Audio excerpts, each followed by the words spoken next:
All right, everybody, we are live. That's right, AFC North casting. Guess what? Real football has finally started. We're here. The wait is long over, and we're finally at the regular season.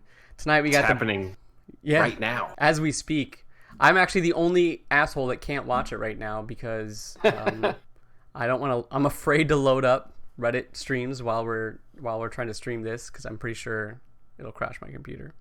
That's just a little behind the curtain. Right.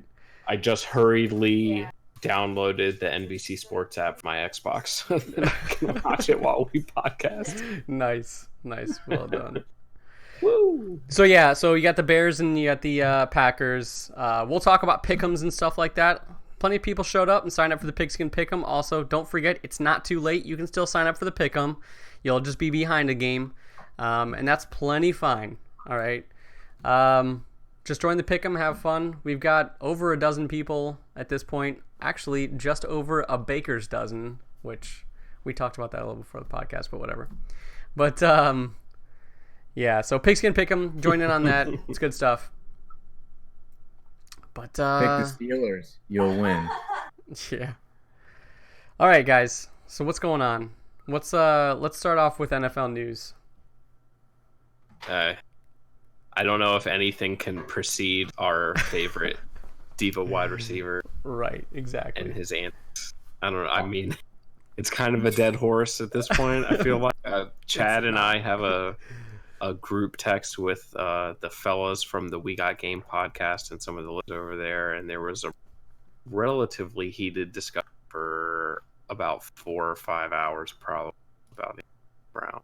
Dude, I got down from hiking a mountain. There was 230 text messages on my phone. I didn't even read. I don't even know what happened, really. So if you could be very brief, but tell me, I guess he got fined or something. Yeah, so I'll fill you in. So since last week, when we thought everything was over, happy in Oakland, and AB was back in practice, they showed his new helmet on Hard Knocks, and he was talking about it, and everybody was wearing it, and fun of it. Then earlier in the week, what's today? Okay. So maybe it must have been Wednesday. Yes. AB posted an Instagram story, and it was a picture of a letter on official letterhead from the Oakland Raiders. And it said, let's work real quick.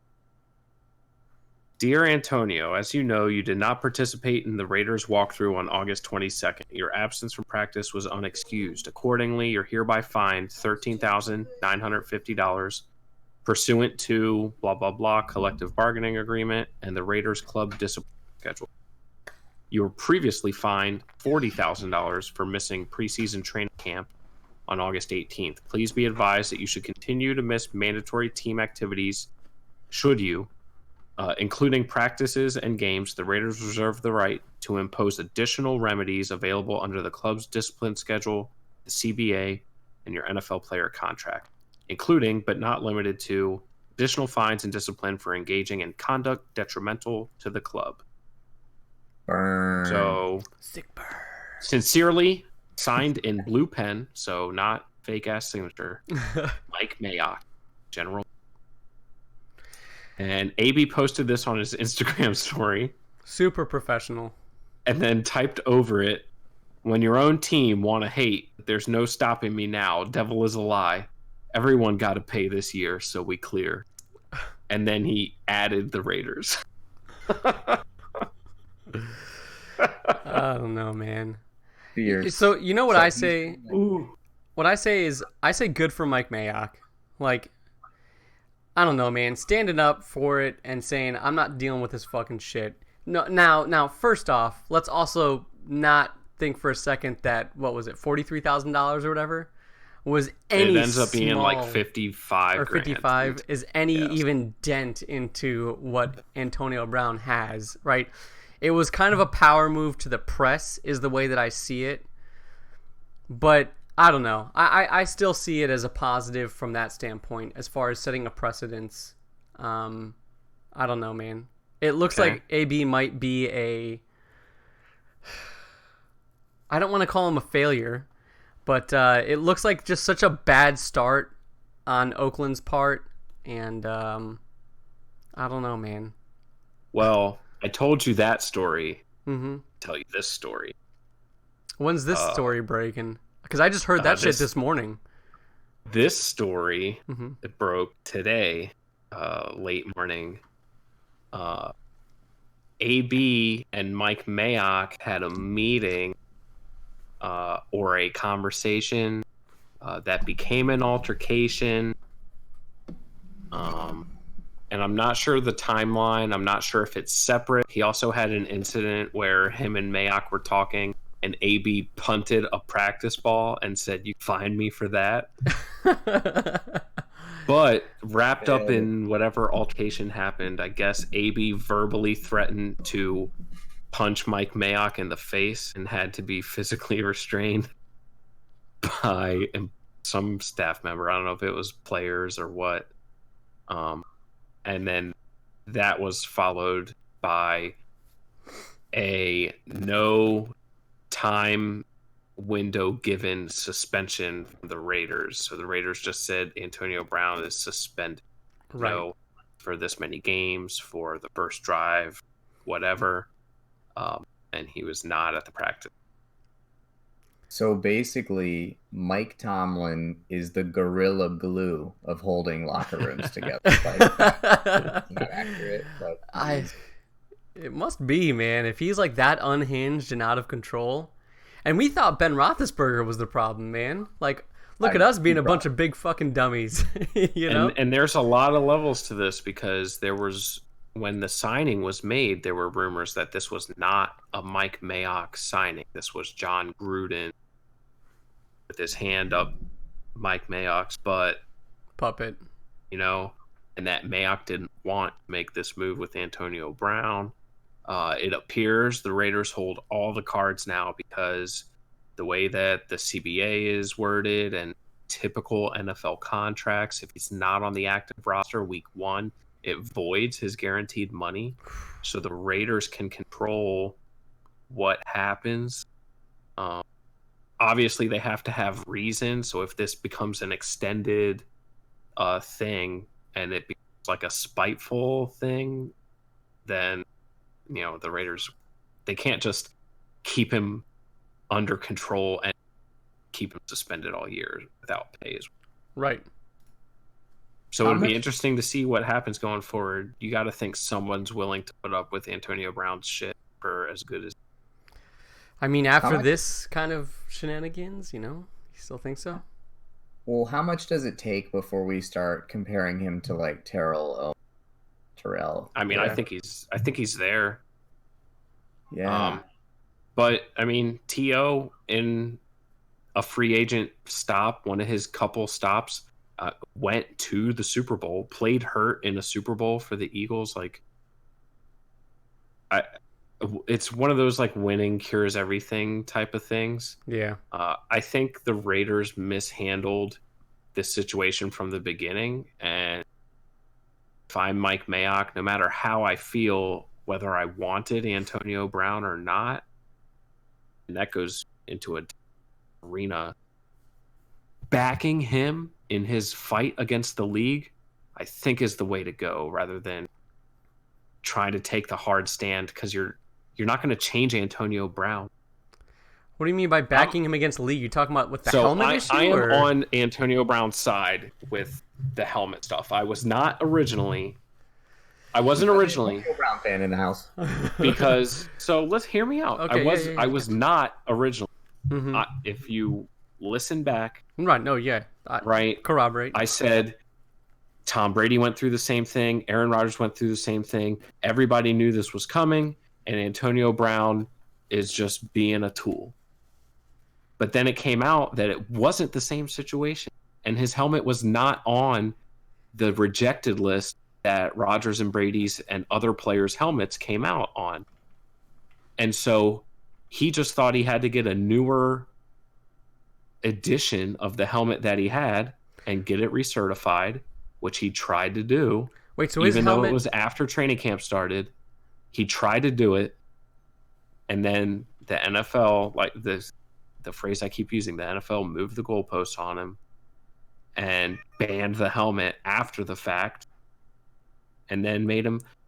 And beyond all that, like, the timing of this is so strange because you finally have Antonio Brown in camp, new helmet, healthy, practicing, and you fine him 50 grand for what? Like, what did you think that was going to accomplish? Dude, your tinfoil hat is strapped on tight. I love it. There is a vendetta against Antonio Brown, former. No. I'm not saying it's a vendetta. Right. I'm just saying it's right. No, you're right. It crazily mishandled by the. So I think you're his right, helmet Joey. was originally not on the banned list. Is that what you just said? Correct. Right. So then why? Wait, whoa!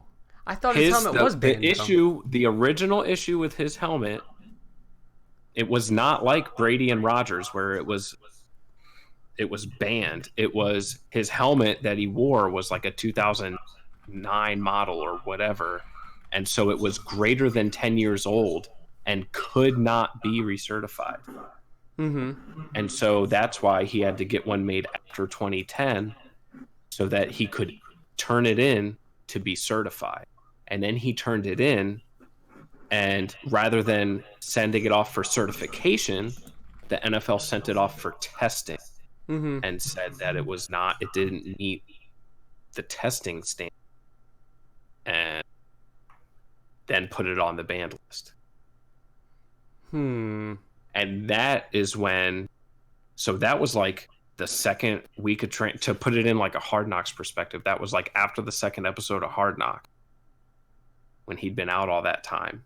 And then, so that's when he came back because he thought he had the new helmet, and he left again when the NFL put his helmet on the bad list, he filed another grievance. And then a week after he filed that grievance, they rejected that one too, and then he had to find a new helmet. I thought his helmet was the same one that Brady and Rodgers had. I thought that's what the original point of contention was. No. Oh, man. The point was that they were all dealing with having their helmets not allowed, and some of them were dealing with it with class, and some of them were Antonio Brown. That was the reason. Right. But it turns out that Antonio Brown was just fighting the man.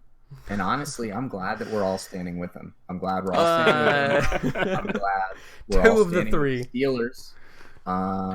And honestly, I thought it would take deeper into the regular season for us all to kind of be on the Steelers bandwagon like this.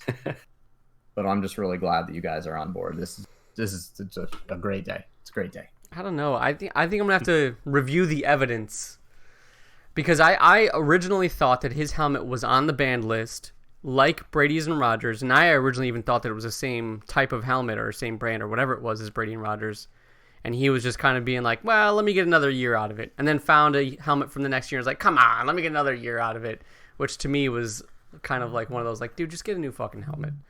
But I don't know, maybe that's the way they presented it. But that Joey is true. was right. Yeah, maybe I'll have to review the evidence, and we'll come back to this later. Should we all get Antonio Brown tattoos? Did we just become best friends? Right. Jeez. I don't know, man. Type of helmet. At the end of the day, to me, though, just get a new fucking helmet. He did. Yeah. I mean, he did eventually, right? But, like, you know, well, yeah, to try to downplay him as a chapter diva wide receiver is, No. I think, right. Exactly. So, No, I'm not trying to even do that. He's an absurd person. Right. Everything Mr. Big about Chest. everything about the last 9 months of his career has been a circus. Even the parts that we liked, showing up to a hot air balloon, Right. with frostbitten feet, like, you know. But the Raiders knew that when they signed him. What was the last thing that Antonio Brown did in Pittsburgh? He just disappeared off the face of the earth, stopped returning phone calls, threw a hissy fit about Juju winning team MVP, and didn't play in week 17 in a game that had playoffs at stake. Like, Accurate. What do you think was going to happen, man? Like, they thought they were Right. just gonna. They thought the prestige of the Raiders organization was going to make Antonio Brown turn into a Donald Driver. Like, Right. I don't know, man. So I don't know. I feel like this was not standard Antonio Brown for the last however many years he's been in the league. I just feel like I haven't heard things like this from the Steelers for however long. You know, like you said, the Gorilla Glue. That was Mike Tomlin. Am I misinformed on that as well? From what I've heard, it was kind of underneath the surface. So there were rumblings over the last 2 years. And I would say that for me, those rumblings began when he filmed that Steeler locker room post game right before Right. they played the Patriots. I guess that would have been 2 years ago. So that's kind of when it first started getting reported that maybe AB was getting a little bit, I guess, beyond team Right. cohesion. And then, but I think that for the most part, it was, yeah, relatively covered up, especially to the national media. Yeah. So it's hard to say because most of these guys aren't going to talk about this kind of stuff. But my best guess is that over the last 2 years, it has been more difficult in the Steeler. It was more difficult in the Steeler locker room than meets the eye. And thank God we had probably the NFL's best coach in Mike Tomlin to hold that locker room together. Right. All right. Well, that's enough Antonio Brown, man. I don't know. Yeah, we'll plan the tattoos next week. Right. All right. is it? I'll just get a booming across my throat. Does that work? It works for me. I don't know. I still like Mr. Big Chest. I feel like everyone's forgotten about that. But Or we could dye our mustaches blonde. Yeah, done. Solidarity. I love it. Deal. Don't tell me. Oh no. I think another interesting NFL headline that I wanted to bring up real quick was Melvin Gordon still holding out on his contract. So he is not predicted to start week 1 just quite yet. Zeke Elliott was holding out for quite some time, but they finally sealed a deal with him. What was it, like $50 million, something crazy like that? That's So- guaranteed. That's just guarantees. Just guarantees. I mean, like, It's like 6 years, 90 million, I think. 50 of it guaranteed. I don't know how it breaks down. Typically, the way that that'll work is like all the guaranteed money will be in like the first 3 years or something like that. Mhm. Then that way, after those 3 years, it protects the team. Cut it. right.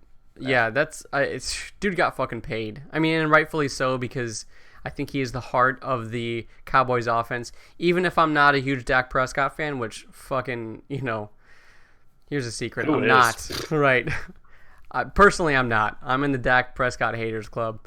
But if Dak Prescott were to throw an accurate football, at least they have the defense has to be careful about Zeke Elliott on every play. So he is the heart of the offense, even on pass plays. But anyways, with Melvin Gordon, dude, he deserves the money. I don't know. To me, with the short shelf life of running backs, it's like, if you can get like a safety or a receiver or somebody that can get paid for a decade, but in your average running back lifespan is like 3 to 4 years. I mean, they need to get that money because that impact that they have on the team, and it needs to be almost like condensed down, to that time frame that they can receive it for. So I don't know. I say good for them, and I think it's important that the NFL realizes, not just the NFL, I guess the owners realize the importance of the position at running back and just the toll that it takes on your body. It's probably the most physical position in football, if you ask me. So, your guys' thoughts? Yeah, it's an interesting case study because I think there's only a few running backs that are that valuable to their team. Just the way that But I'd loads say are it's the managed ones. now. I'd say it's the ones that have been Zeke holding is- out, though, right? Zeke is probably the top of that list. Melvin Gordon, I Le'Veon think Bell. Melvin Gordon is probably like the line, Right. which is the problem with him in in Los Angeles, is that he's on that line. He's not like Zeke Elliott accounts for like an insane percentage of Cowboys offensive production, carries the ball a zillion times a game. And when he's been out for suspensions or otherwise, there's been a big drop off. Right. Melvin Gordon was out, and a lot of people fell in love with Austin Eckler. Yeah. And whether it's valid or not, it's out there. And I think that Melvin Gordon's going to have a hard time because can't quite. Maybe LA can convince themselves that they don't. Dude, he had Look one good year.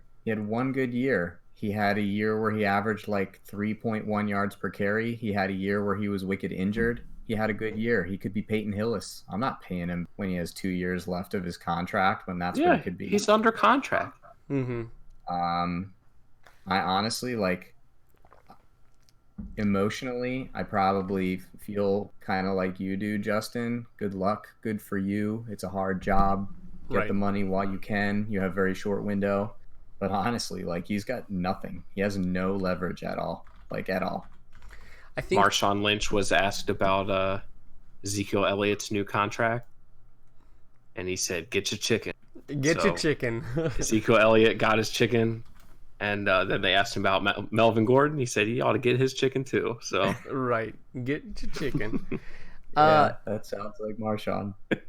Right. I think the added feature of Melvin Gordon is his ability to be both, the up the middle and the pass catching back. In my opinion, he can do both, and that's really important.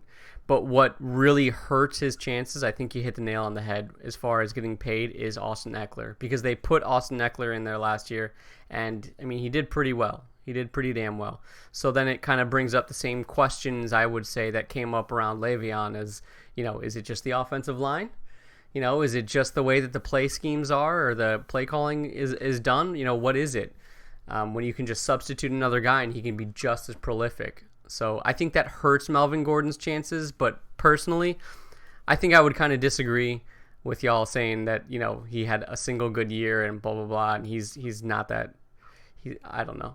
Maybe I would agree with the idea of he is the line. Maybe I'll take that. I'll take that and run with it. How about that?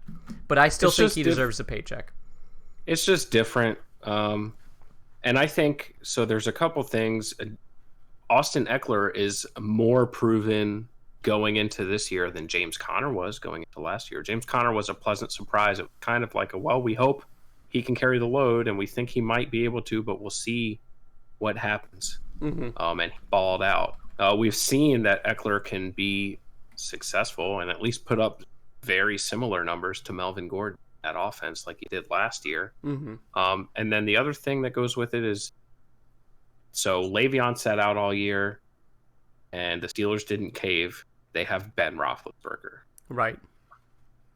Great. All-time top whatever. The Chargers have Phillip Rivers, who's arguably, even though he hasn't had the success in the playoffs, the best quarterback in that draft class. Mm-hmm. Easy. Arguably. All right. And the Cowboys have Dak Prescott. Yeah. Right. So that's why Zeke there's a Elliott big got drop off there in how valuable these guys are. And your quarterbacks, Phil Rivers / Ben Roethlisberger, or your quarterbacks, Prescott. Right. Yeah, we'll see what happens. It'll be interesting. I think he's got a long road ahead. Yeah, maybe so. But I hope the best for him. Like I said, I'm all about pounding the rock. Right? All right, cool, man. Let's your team without a fullback over there. I know, Really man. pounding the rock. I think the last fullback we had was number 40. Peyton Hillis. No. Vitali, I think his name was. But we had him like 2 seasons ago, and I don't think we had one last season. And if we did, he was, unbeknownst to me. But anyways, yeah, I don't know. But that being said, let's move on. Let's move forward. Let's talk about some. Do you guys want to do preseason predictions first, or you guys want to talk about pick'ems? Let's. We've been chatting a while. Why don't we talk? Let's talk about the AFC North. All right, cool. Let's talk about the AFC North. All right, man. So, yeah, I guess I'll lead that off then. Fuck it. Yeah, we'll do the early games. Yep. Titans at Brown. Titans at Browns. So if you listen to last week's episode, you'll know that I picked the Browns to win this one. There was an interesting spread. Never mind. I take that back. Most of the stats were in favor of the Browns as well.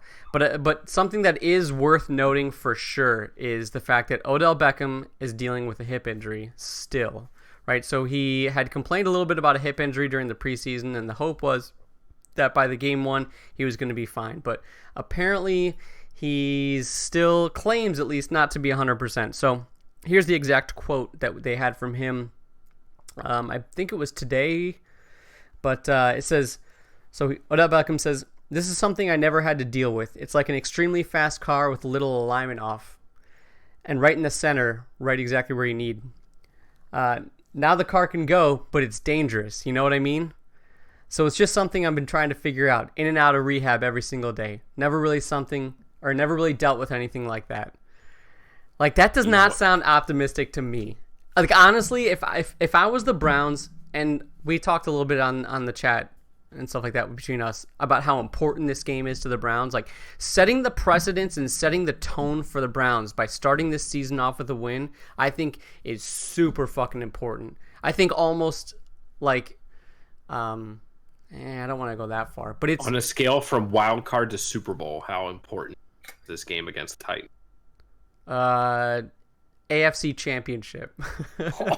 No, I think it's because if you start this game off with a loss against the Titans, right? Like a team that they are overwhelmingly expected to beat, a team that I have thought is trash for the last 3 seasons, but everyone's been like, no, they're kind of good. No. All right, they're not good. All right, get over it.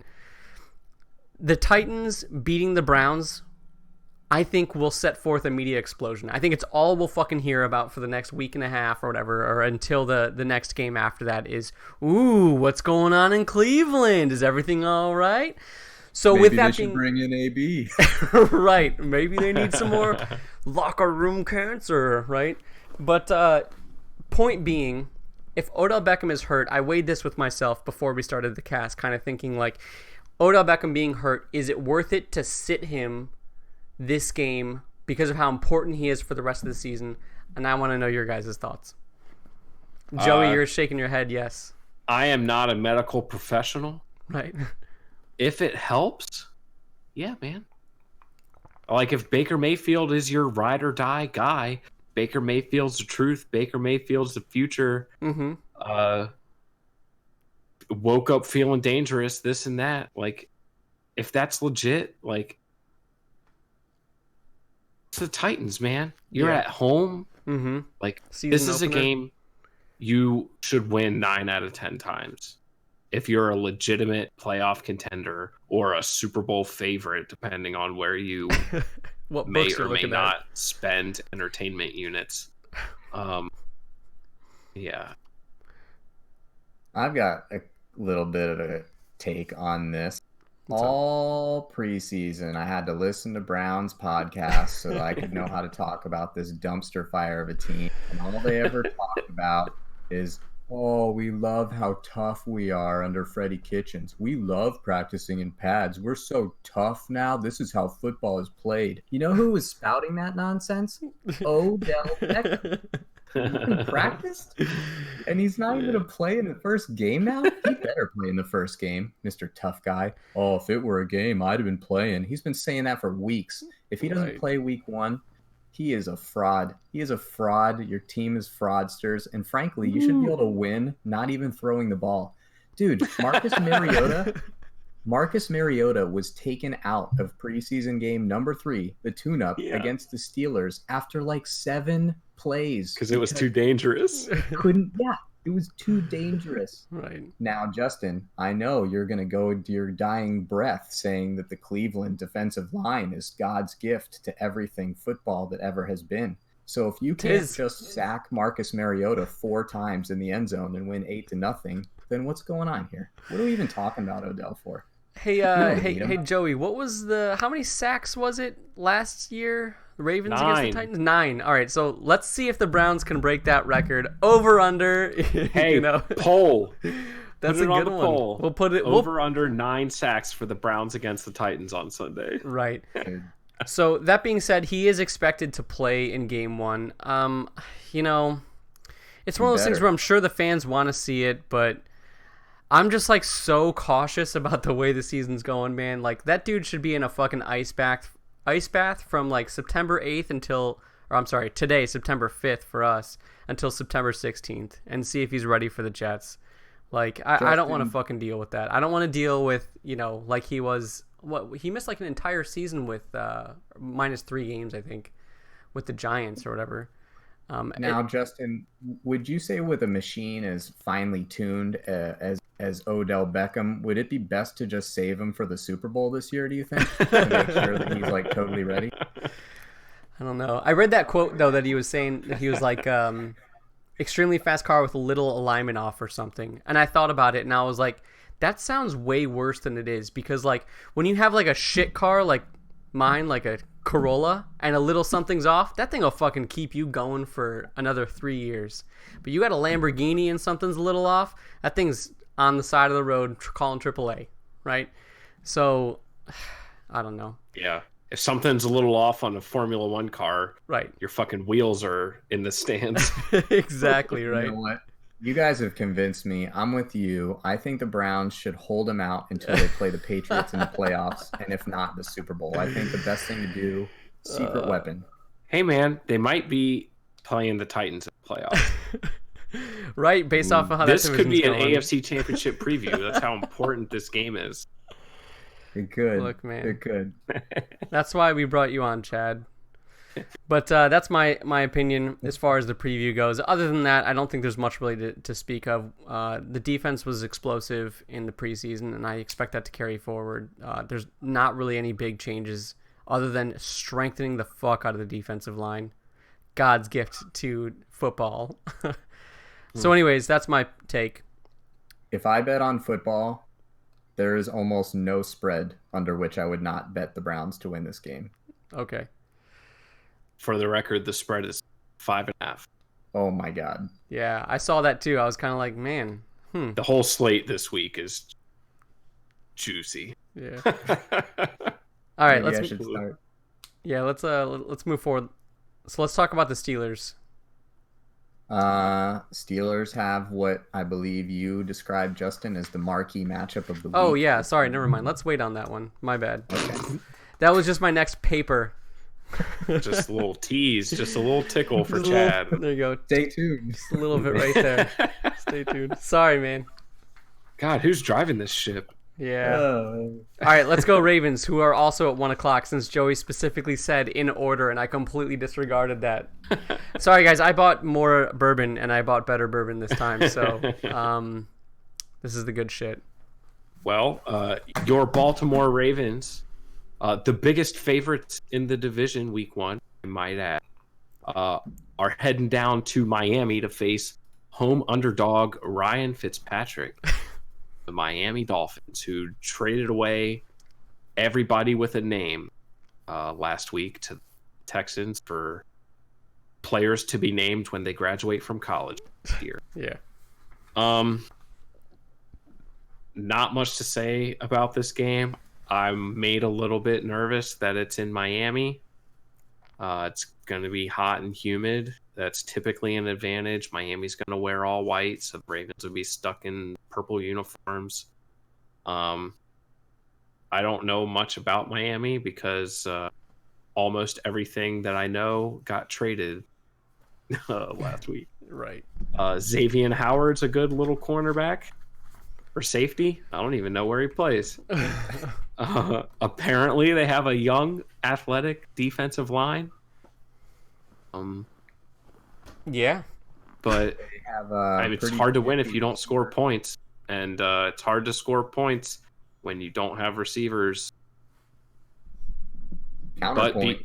But I am aware of Fitzmagic, and it is a little scary. Albert Wilson is one of the most highly ranked slot receivers in the NFL over the last 2 years. And I think I could be mixed up on this, but starting slot receiver right now?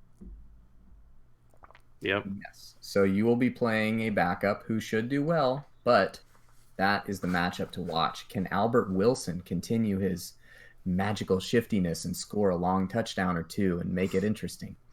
Are the Miami Dolphins slot receiver you? Yeah, right. There you go. Jeez. There you go.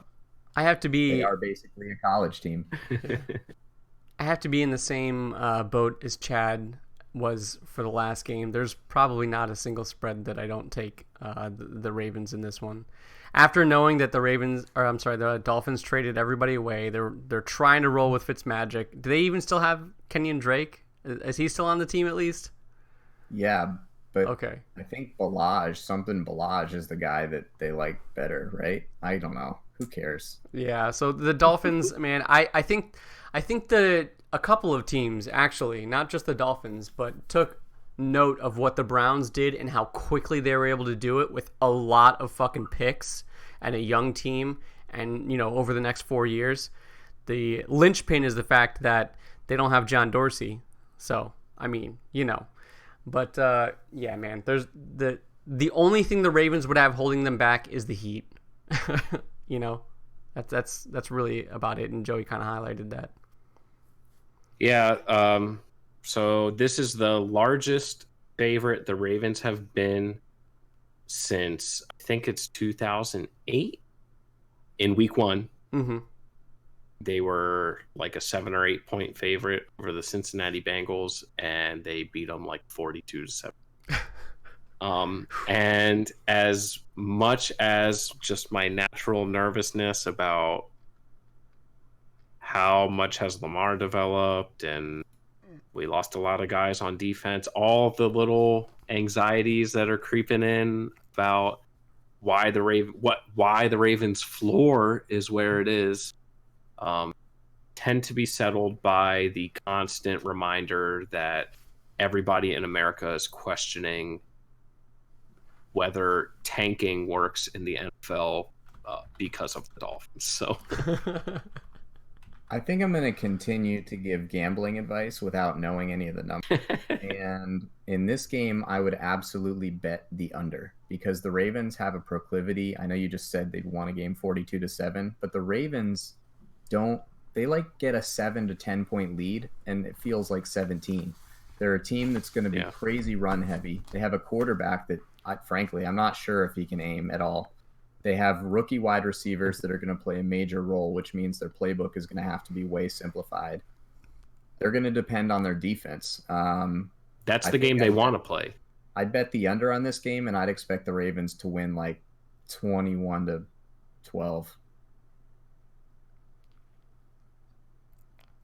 Cool. Yeah, Total I think everyone's. under. It's going to be really boring. Don't make me watch it, Joey. Just tell me about it later. I think No, actually, you can watch. I think I might actually catch this one. I don't know. I mean, obviously the Browns game is going to be happening at the same time, but I think I'm going to watch it later because I'm actually interested to see if Lamar Jackson throws it all. If Joey sends me a text that says Lamar Jackson just rushed for 200 yards this game, I'm probably not going to watch it. But if he sends me a text that he threw for 300, 500, something crazy, I don't know. 200 is an accomplishment. 200 Right. is like, holy shit, look at Lamar Jackson go. Then I'll take 150 if it's to the right players. right. I think I'll be like, damn, let me watch that. The over under is, or excuse me, the total is 39. Ooh. Up Under. from opening at 37, so sharp money is on the over. Under. So Lamar gets out there. The best offense you ever saw. 19 that to you 7. ever did see. So It'd let's be see. 12 to 3, and the 12 points is 4 field goals. It Justin really Tucker could be. It from really could 48, 49, 54, and 57 yards. be. Yeah. We're talking about dominance. Are the Ravens going to play a left guard? Are they going to just use 4 offensive linemen? Like, what are we talking about? Just run to the right. Just follow Marshall Yanda. 4 offensive linemen and 3 tight ends. That's their package that they've got installed right now. Maybe I should Would that watch. even be legal? Just have Patrick Ricard run through that hole first. So that being said, so based on the statistics from the pick'ems, because we get those stats and stuff, the Ravens are favored by 92%. So 8% picking Miami, which is literally all of Miami. The entire city showed up across all of Yahoo Fantasy Pigskin Pick'ems and decided to vote for that. Still not the worst pick'em percentage, which we'll move on to next, which is the Seahawks and the Bengals. So this is abysmal, I would say. So Seattle Seahawks at Cincinnati Bengals. I'm sorry, yeah. Excuse me, Bengals at Cincinnati. So fuck.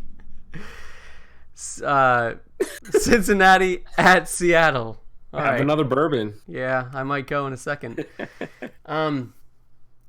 So right now the percentages are at 97% Seattle, 3% Cincinnati, and I would say that is awfully pessimistic about the Bengals. I know AJ Green is out, but like, come on, guys, they're not that bad of a team. I mean, they're not that great, but I guess where my contention comes into place is whether or not Seattle is that good of a team. And I still think Seattle's a good team, but like they fool me. They fool me every year. Every year I look at their roster and I'm like, oh, come on, man. Like, what do they got going on? This year I look at the roster and like, I mean, they got Jadeveon Clowney, I guess, but like, what else do they really have going on for them? And somehow they fucking keep tricking me into being this like explosive, crazy fucking team. So obviously I picked the Bengals to lose. If you had listened to our last podcast, and I think you guys also picked the Bengals to lose this one. I think 97-3 is generous, but again, like I said, the Seahawks always trick me on this shit. So I don't know. What do you guys think? You know why? Why? Russell 'Cause Wilson? you're a wizard, Russell. That's Yeah. why. That was my best Hagrid impression. Russell Wilson, goddamn football wizard. He makes things happen that shouldn't happen. If it wasn't for his meddling coaching staff and offensive coordinator, he would have had back-to-back Super Bowl victories and could have been a dynasty. begun a dynasty in Seattle. Even though he threw that pick.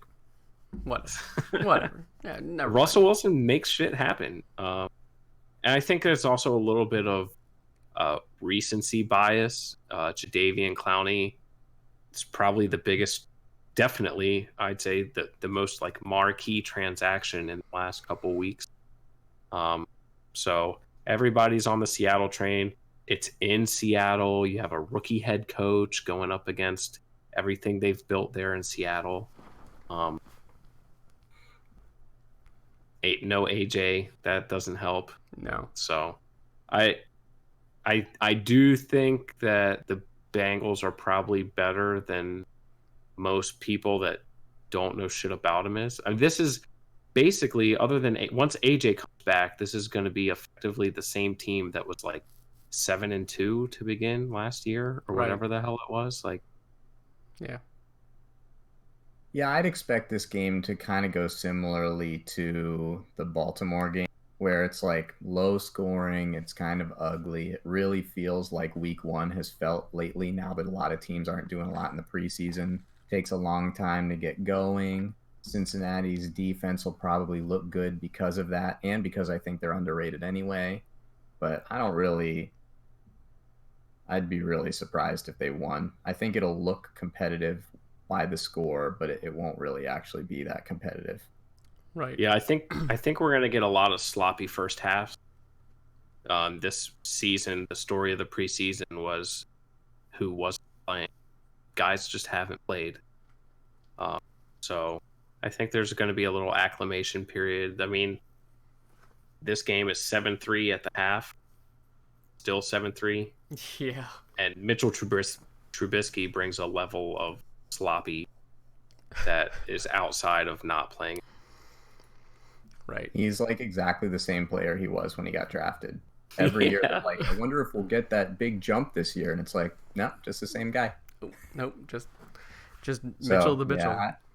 Yeah, I don't really, I mean, aside from like, I just don't see really a way that makes sense to Cincinnati. Obviously anything can happen, but Right. you know, I think if their defense can keep it a one, their offense isn't inept. No. They're not the Dolphins. Um, uh, Tyler Boyd is pretty good. Tyler Eifert's pretty good. Joe Mixon's pretty good. So I think if it's close, they have a puncher's chance, you know, to make something weird happen and win a game, because especially without DK Metcalf, who was supposed to be the guy that kind of like changed the offense. Mm-hmm. Yeah, who is their second receiver? I don't know, because they lost Doug Baldwin, right? Yeah. So Tyler Lockett, maybe. I don't even know. He's their one. So I have no idea. Paul Richardson, is he there still? I don't know. I think he's on Washington. They always make some guy, Russell Wilson makes some dude look good by just chucking the ball over everybody's heads in the fourth quarter every year. That's an interesting point. Does Seattle even have two receivers? And looks like... I mean, them and Baltimore figure to be, by a pretty large margin, the most heavy run offenses in the league, especially with DK Metcalf now. Looks like DK Metcalf is playing now. Is he? Yeah, which is weird to me because I also thought that he was not playing up until just 5 seconds ago when I checked. So, I mean, he's still a rookie wide receiver. No one really knows what to make of him. I think from no real research at all, I think he was having a pretty good camp, pretty good preseason. But honestly, like, when it's all said and done, they're playing all the way across the country against a team that's better than them. Yeah, we all agree. They're not. Seattle should win. They're not good. So Cincinnati will fail the divisional litmus test, is what we think. It's hard, man. The West Coast, that coast to coast travel is hard both directions. I think it's more difficult for the West Coast teams to come over because it's 3 hours earlier, so it's playing at 10 in the morning. You mean backwards then, right? East to west is earlier. No, because when you go east to west and you play one local time, it's 4 o'clock where you were. But for the West Coast guys, when you come to Baltimore and play at 1 p.m., it's 10 a.m. on your body clock. This is way over See my what head I mean? right now. When I lived in San Diego, you would wake up at like 9 o'clock and go to the bar and start drinking at 10 for the early games. I understand the logic you're using now. I think it's more difficult for the West Coast teams. It's hard, and getting on a plane for however fuck long it is, 10 hours or whatever. Like, dude, I've heard those sucks. Private charter jets get crazy turbulence. I've heard it's the worst. Like, have you ever spilled a mimosa on your khakis? Ugh, I can totally relate. Right? You're playing spades, and then next thing you know, all your books are on the floor and nobody knows who's winning. What a disaster. What a bummer. Should we talk about the game we all actually want to watch out of this mess? Yeah. Let's talk about the marquee matchup, as I like to call it. Not only because it's a Sunday night game, but because it's a hell of a way to start out the season. I'll tell you that much. At least for the Steelers. The James Harrison Memorial Classic. Yeah, James Harrison Memorial Classic. I like that. Yeah, take it off for the Steelers. Dude, that would be a great trophy. And just to spite him, they could give both team one at the end of the game. Everybody gets a trophy that plays in the James Harrison Memorial. What would it be? Classic. It would have to be some like absurd, like weight room related. Yeah, I think a barbell. I think just a barbell on like a piece of wood. It's actually just a barbell with like 700 pounds on it, and whoever wins it has to figure out how to get it on the team plane. I like that. Yeah, I have to admit that I didn't do a lot of in-depth analysis. The Patriots are like a pretty tough team to kind of read, and that's even after like half a season of games watched. They just kind of change what they're up to, even between the first half and the second half. So it's really hard for me to guess the approach. The one thing that I would say is that a lot of the media that I've heard have focused on Juju as the thing that Bill Belichick will try to take away, but I actually think the Patriots will try to take away the running game. Um, because the Patriots innovated, and I'm going to be complimentary to them, and then I'm going to go, and then we'll continue. But the Patriots kind of innovated a technique in the passing game where they take their number one corner and they actually have them isolate the number two receiver on the other team, and then they bracket the number one receiver. So instead of going like, my best guy is better than your best guy, they just say like, our two guys are better than your best guy, and our best guy will absolutely make your other guy disappear. And that is pretty realistic when you're talking about your best corner against Dante Moncrief. So I think that the Patriots don't have to do a lot of rocket science to try to limit Juju.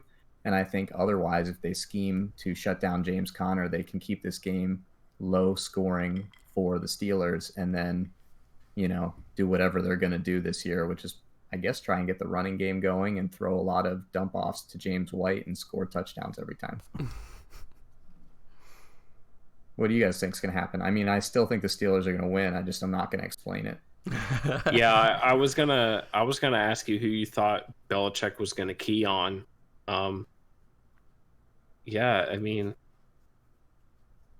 the Patriots are an enigma. It's just a matter of week to week. They just take whatever, they shapeshift to whatever it is. That's what undid the Rams in the Super Bowl. Right. So it'll be interesting to see what they do. It kind of sucks, I think, for Pittsburgh this early in the year, because the Pats are one of these teams that, like, after they play you, the book is out. Which sucks. It could be a benefit because, I mean, there isn't much to look at. The post AB, post Le'Veon, what is this team? But yeah, it's just a tough spot for the Steelers. Belichick is a monster. It's going to be an uphill climb in Foxborough. It's a tough draw. Yeah, I picked the Steelers in the pick'em for this, and the reason why is honestly, it's almost like my hatred for the Patriots and my just like exhaustion for them. Like, I'm trying to will into existence a reality where the Patriots just drop off completely in a year and turn into like soup or whatever. So I don't know. It's not a pick that I felt good about, but it's a pick that I made for certain. Another interesting thing that I kind of threw at the guys earlier this week, which I don't know. Is it realistic? I don't know. But it's something that I thought was interesting, is that I always had this like feeling that the Patriots kind of had a rough start in the seasons. Like, they always kind of started a little strange, and there was always this like, talk about like, oh, well, how are the Patriots doing this year? Is Tom Brady's time finally up? Whatever it is, blah, blah, blah. So I looked up the number of wins and losses that they have, and it turns out that for since 2010, with the exception of 2 years, which was 2013, 2015, they have lost about half of their games of the season within the first 4 games of the season. Now, that says a lot about the win-loss ratio of the Patriots, but it goes to show and at least support the sentiment that I have that the Patriots don't necessarily do as well in the beginning of the season as they do in the end of the season. The first 4 games that the Patriots play is like, off the top of my head, I think it's like the Giants, the Dolphins, the Bills, and the Steelers or something like that. So it's like if they're going to lose one of their first 4 games, I guess my money was on the Steelers. So I'm trying to will into existence the dynasty being done. I actually Cleveland is ashamed of you, Justin. Yeah, I know. I actually like that logic, and even though I don't disagree with any points, Joey, I think that I would prefer to play the Patriots at the beginning of the year before they've kind of gotten their identity than at the end of the year. The Patriots require a lot of mental fortitude from their players, which I think in some ways takes a lot of the year to kind of master the playbook. And I also think, frankly, like even with the loss of premier talent, I think the Steelers might have like maybe more, like who is going to catch the ball for the Patriots? There's like some stuff talent-wise going on with that team that if they don't have the scheme locked in, I think the Steelers athletically can match up with them and just give them problems. You never know. Bill Belichick's a great coach. It's hard to expect that, but I do think that the Steelers athletically, especially their defense, matching up against the Patriots skill players, I think they can do it. Like Josh Gordon is interesting. So he would be tough, obviously. I don't think that's an easy one to deal with, but Edelman. He's kind of a simple guy. I think Edelman, honestly, I think Hilton with some help.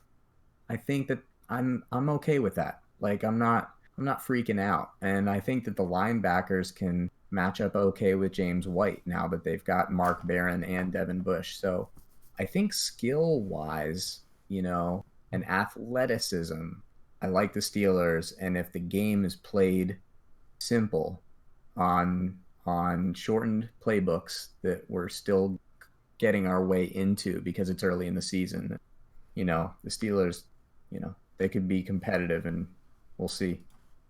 Maybe what we just described is Kevin Colbert is putting together a roster with somebody in. I don't know. A strong slot corner. Devin Bush can be the guy, cover James White or Mark Barron. Yeah, no, that's a fair point. I mean, the Patriots, other than Randy Moss, the outside receiver has never been a big part of Patriots offense. Randy Moss is a generational talent. No, I think Josh has that, not. I think that's a fair point. I think I think that's part of what makes this game probably one of the more exciting games, because both teams are they're supposed to be good, but we don't maybe exactly know why, the same way we know about the Rams or the Saints, or the Vikings even, where we're like, yep, I pretty much know what they want to do and kind of how they're going to do it. The Patriots and the Steelers are supposed to be good, and we're like, well, we'll see if they actually are. The Patriots will be, because they win the Super Bowl every year, but it might take some time, like Justin pointed out. So we'll see. The Steelers are going to win. We're going to come back, and you guys are probably going to be like panic button smashing. And I'm pretty pumped about that. I did see a tweet today by, I think it was Kevin Clark of The Ringer. He does the Ringer NFL show. It was his last minute season predictions, and it said AFC champion Kansas City Chiefs, NFC champion New Orleans Saints, Super Bowl champion New England Patriots. I like it. Nice. Feels right. It feels exactly as it should be. Yeah, I mean, awesome showcase week 1 Monday Night Football. Yeah, it'll be good. Should be fun. So do we all agree then the Steelers are going to win, and you guys are going to be mashing the panic button on Monday? I'm actually on. Let me see. I don't even remember how many confidence points I gave that game. I'm on the Patriots confidence of 4. However, the Patriots are a bigger favorite hosting the Steelers than the Browns are hosting the Titans. Yeah, well, -6. Oh, yeah, they should be. They've been beating the Steelers for 20 years while they've both been good teams. The Browns are still buying victory fridges because one win is worth a holiday. The Browns are still trying to get secret information about the Tennessee Titans playbook. Yeah. All right. Let's wrap up by talking about pick'ems. So every week on the preview episodes, we're gonna do I guess a little bit of a segment that we came up with. It's called Mistress and Heartbreaks. So through your pick'ems, or even just through the teams that are playing that week, you have, or at least for us, we have like this mistress, which is like this team that's not your home team, but like you're really fucking pulling for, you're rooting for, you want to see them win, you're excited for them to play, and you want to see some sort of success, even if you don't think they'll succeed, right? It's like that side piece that you got going on, right? And then you got your heartbreak, which is the pick that you're looking at and you're just broken over it. You're not sure, like, man, is it going to go A? Is it going to go B? Which one is it going to be? And you just kind of close your eyes and click the button. So let's go through those. So first off, mistresses. Let's start there. I'm going to start with mine, and mine is the Houston Texans. And I've talked about them a little bit last season. I talked about them a little bit this offseason. I know they just got rid of Jadeveon Clowney. I know they're playing the New Orleans Saints, but man, I've been pulling for them, and I really want to see the Texans be successful. That being said, I did pick the New Orleans Saints because I picked with my brain and not my gut, I guess. And it's so hard to pick against the Saints. They just picked up Miami Dolphin Kiko Alonso, right, to help support them. And the Saints just look stronger than ever. I know they lost Melvin Ingram, but man, they're so good. But the Texans are a team that I said last season are an offensive lineman away from being super successful. They picked up 2 offensive linemen, or at least made 2 big offensive lineman transactions this offseason. And Will Fuller, DeAndre Hopkins. I'm a huge Will Fuller fan, by the way. Me too. Yeah. Duke Johnson, Duke, right? I want to see the Texans be successful. So that's my mistress for this week. You guys got any? Yeah, my mistress is probably going to be pretty consistent all year. Some of you know that I live down here in the city of Oaks, Raleigh, North Carolina. And my best friend is a Panthers fan. And wait, you're a third best friend. 1, 2, third right now. I'm just kidding. It's cool. I think the Panthers have a really interesting opportunity with the Rams coming to town. Super Bowl hangover is a real thing. Todd Gurley is an unknown. Jared Goff just got paid. The Rams defense on the back end, what is it? Are they better than last year? Are they worse than last year? And I am really high on the Panthers offense this year. If Cam Newton's healthy, I think they're going to do special things. So I picked the Panthers, beat the Los Angeles Rams home. Dang. And I will be rooting for the Panthers anyway, most of the season. Despite their eviscerating the Ravens last which was just hard. I'm going to take this seriously, and I am going to mistress this situation. My mistress is the Browns because Woo! She's a hottie. I know. She's a It's all selfish because I don't think they really have a chance of losing, even though they'll probably break Justin's heart later in the season. They're just like way too good of a collection of players for this. Mm-hmm. But they're my mistress because I took, and this is going to be entertaining for everybody, a little fantasy football talk. I took the Cleveland Browns defense. So did I. Three of my 4 leagues, and I want to be proven right that their defense is criminally under talked about because of the personalities on the offense. I want to see them do what they're supposed to do. And if they don't do it, it'll also be hilarious. So they're definitely my mistress for this week. Nice. I actually also took the Browns defense not only this year, but I also took them last season. And last season, with all the turnovers they had and sacks and everything, they did me pretty well. So, spoiler alert out there. If the Browns defense is up for picks in your in your fantasy football league, not only did you fuck up, but everyone in your league fucked up. That's just me, though. All right. So let's go on to turnovers tend to regress back to the mean. Yeah. So let's talk about heartbreaks. So the picks that you were just like torn over, you didn't know who to pick. You're, like I said, close your eyes, click the button. Who do you think? And just hope that you picked all right. I'll tell you, for me, I have 2 of them, but I'm gonna have to pick one. Why don't you guys go first? Go ahead, go first. I've got mine locked and loaded. Okay. I picked the Vikings at home against the Falcons. Mm-hmm. Because I think the Vikings are pretty good this year. They got a little healthier on defense. Dalvin Cook is back.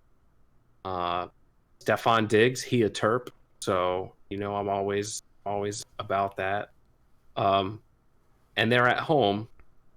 But the Falcons are really good. And they're also getting really healthy on defense. They were a legit Super Bowl contender last year before everyone in their secondary broke everything. Matt Ryan is only 2 years removed from an MVP campaign. Julio's still there. So the Falcons are no joke. But I picked the Vikings kind of reluctantly. But I think so. Yahoo has the Vikings 73%, almost 73% of people pick the Vikings. I think maybe the Falcons are getting a little disrespectful. 100% agree with you, Joey. And if you didn't game, I'm going to, but that frees me up to actually give the honest answer because I am in 2 pick'ems, and I actually was so torn about this game that I accidentally picked opposite teams in each one. I didn't even remember which team I picked.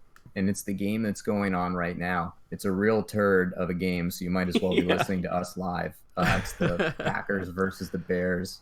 The Packers are up 7-3, which is exactly what I picked in exactly half of my pick'ems.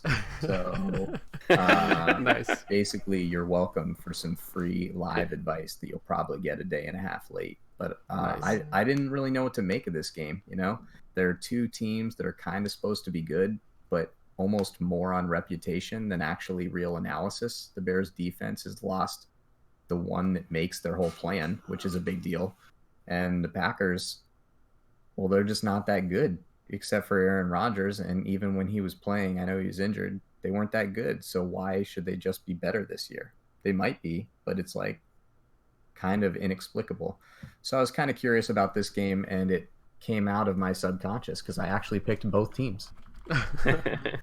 Yeah, I was back and forth a little on this game too. I think the Packers defense is getting slept on a little bit. They made a lot of big moves.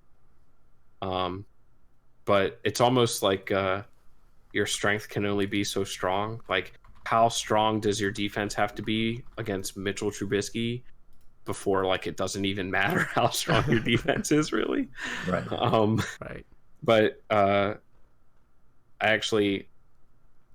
took the Packers for entertainment purposes, straight up, and I thought about it a little bit, and then I also took the Packers and the points because I believe in the Packers a little bit, and I believe that Mitchell Trubisky is a fraud, but I had to hedge just a little bit, so I'll take the points too, just in case. Nice.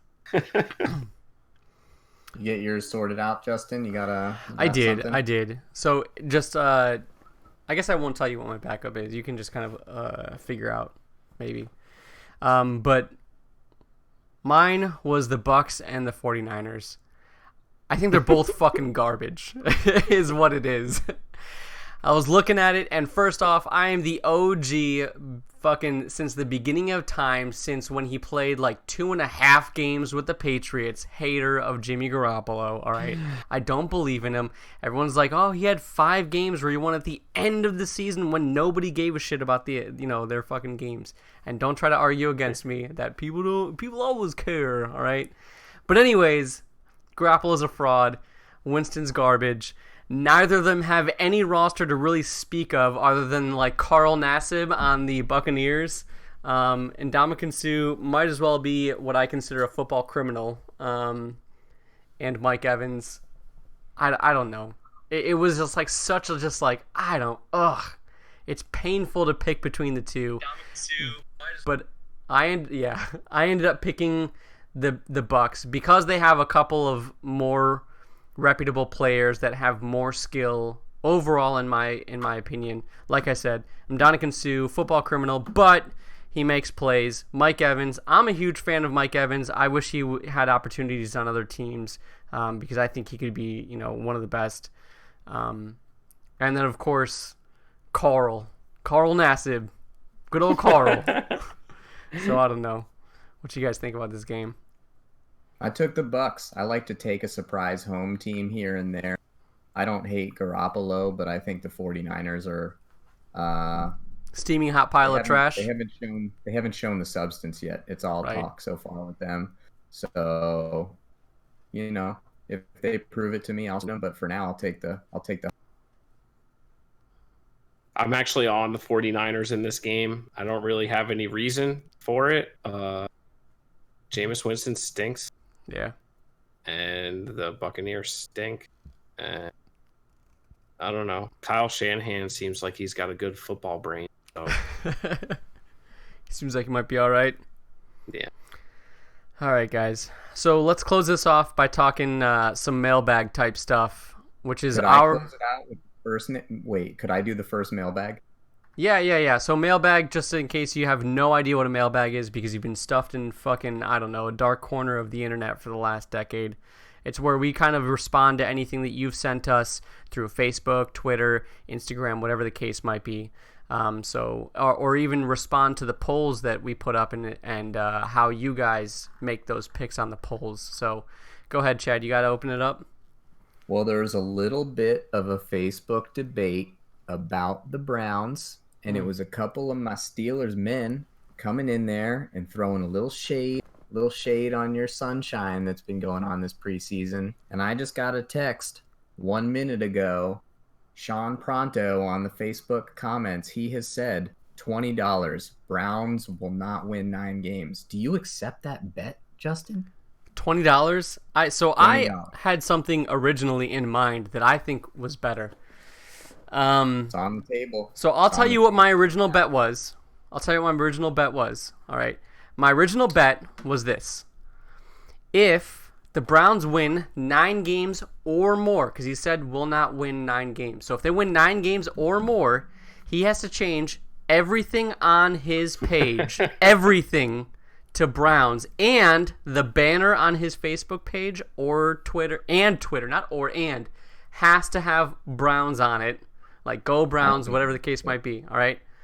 If the Browns go less than that, then he can buy me some Browns attire or some Steelers attire, and I will wear it for the entire postseason.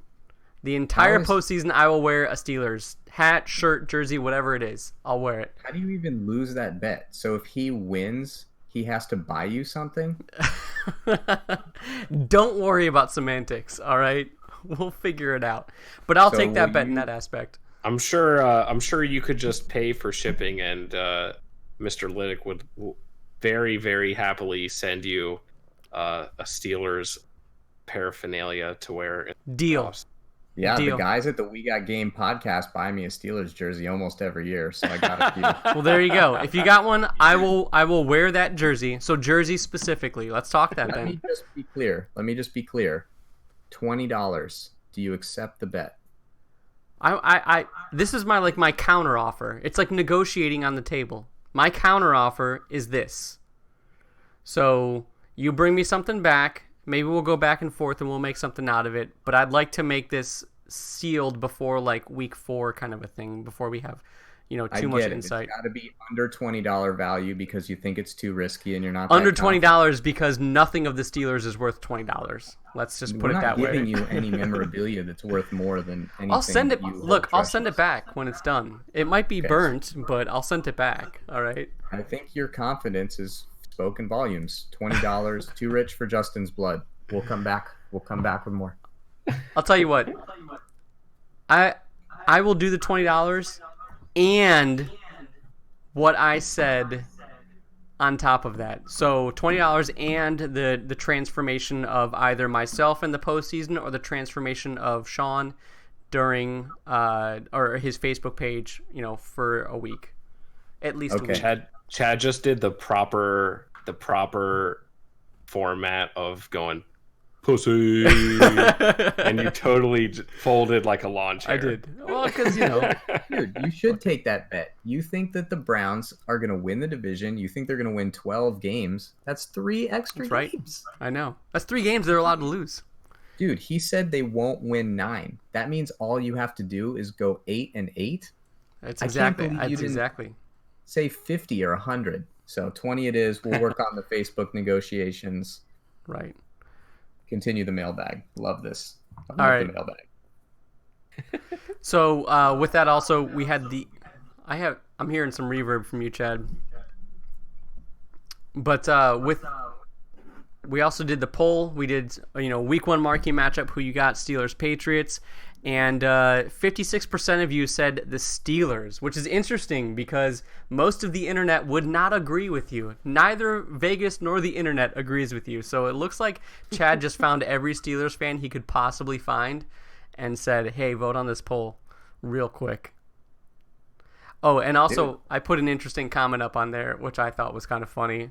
But I said, I want everyone to know how many GIFs I found of the Patriots scoring on the Steelers. There was lots of them. But I could not find a single GIF of the Steelers scoring on the Patriots to fill in for the thing.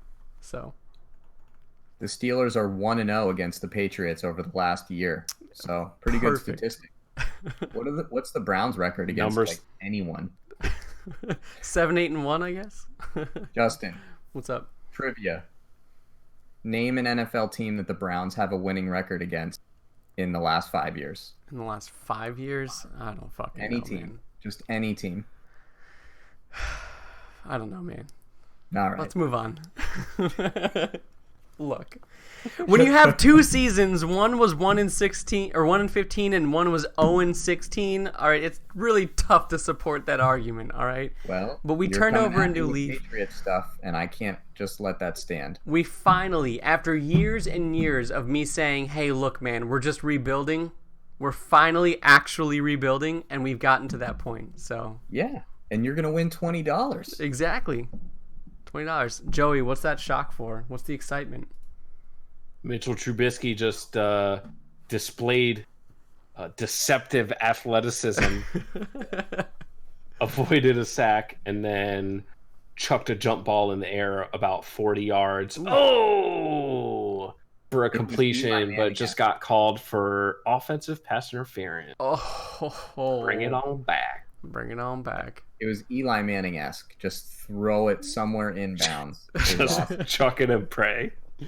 Right. And it wildly misplayed by the corner. That being said, that was definitely the pass that Aaron Rodgers threw earlier. That was like the 60-yard. He was just like, they were trying to analyze it like, yeah, he like saw the safeties move out. And Aaron Rodgers was just like, bro, just fucking catch this. But anyways, all right, that's pretty much all we got for the time being, unless you guys got anything else. I've got one more thing to add because I like feel good stories and mushy shit. Myles Garrett has been named the new player captain of the Waterboys organization. If you're not familiar with Waterboys organization, it was captained for a long time by Chris Long, the defensive end / outside linebacker for Pats and the Eagles, Rams, where he started his career. And what they do is they get a bunch of NFL players every year and they hike Mount Kilimanjaro and they take pledges. And what they do with that money is they build wells in African villages so that these villages can have clean water.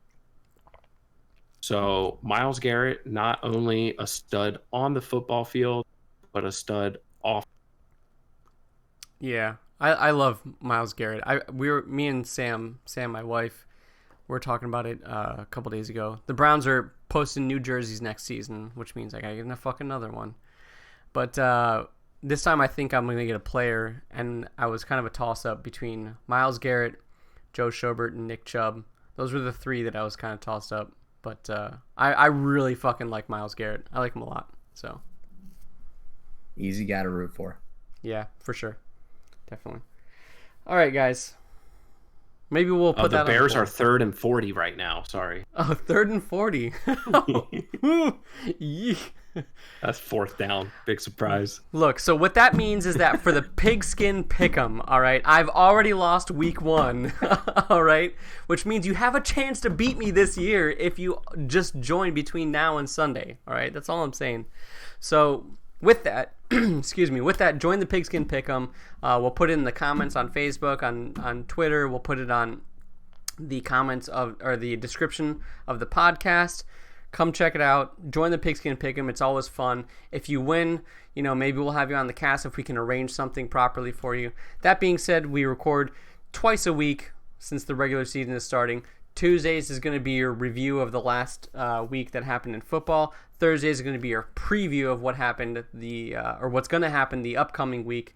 And obviously, as we see now, some live reactions to the Thursday night game, which should be fun. 9:30 Eastern Time. Come check it out live while it's happening.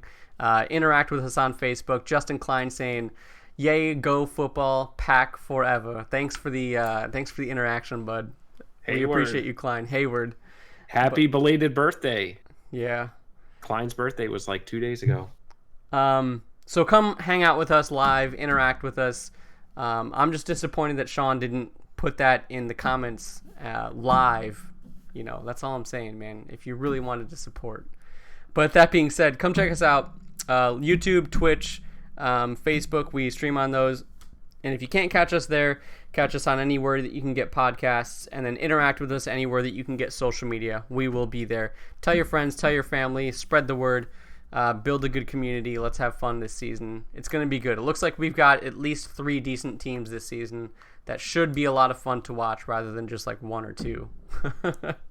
And if there's any Browns fan that listen to this podcast at all, come on Facebook and bet Joey or Chad $20 that our teams can't win 9. See how fast we take it. Awesome. All right, guys, should be good. Keep with us. We'll see you again Tuesday at 9:30 to review the games that happened this week. Should be fun.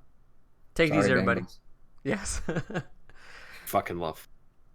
Yeah. Regular season's here, guys. It's finally here. Get excited. All right, take it easy.